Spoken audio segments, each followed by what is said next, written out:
خاطر چراغ بجھا دینا۔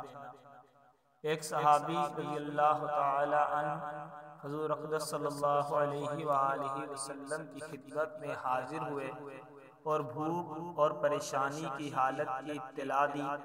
حضور صلی اللہ علیہ وآلہ وسلم نے اپنے گھروں میں آدمی بھیجا، کہیں کچھ نہ ملا، تو حضور صلی اللہ علیہ وآلہ وسلم نے صحابہ رضی اللہ تعالی عنہم سے فرمایا کہ کوئی شخص ہے جو ان کی ایک رات کی مہمانی قبول کرے۔ ایک انصاری صحابی رضی اللہ تعالیٰ عنہ نے عرض کیا، یا رسول اللہ، میں مہمانی کروں گا۔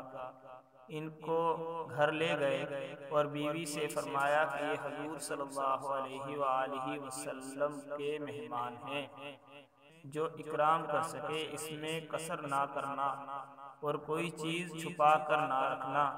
بیوی نے کہا، خدا کی قسم، بچوں کے قابل کچھ تھوڑا سا رکھا ہے اور کچھ بھی گھر میں نہیں۔ صحابی رضی اللہ تعالی عنہ نے فرمایا کہ بچوں کو بہلا کر سلا دیجئے، اور جب وہ سو جائیں تو کھانا لے کر مہمان کے ساتھ بیٹھ جائیں گے، اور تو چراغ کے درست کرنے کے لیے بہانے سے اٹھ کر اس کو بجھا دینا۔ چنانچہ بیوی نے ایسا ہی کیا، اور دونوں میاں بیوی اور بچوں نے فاقہ سے رات گزاری، جس پر یہ آیت یؤثرون علی انفسہم نازل ہوئی۔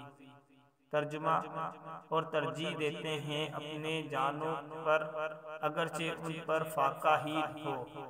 فائدہ: اس قسم کے متعدد واقعات ہیں جو صحابہ رضی اللہ تعالیٰ عنہ اجمعین کے یہاں پیش آئے، چنانچہ ایک دوسرا واقعہ اس قسم کا لکھا ہے۔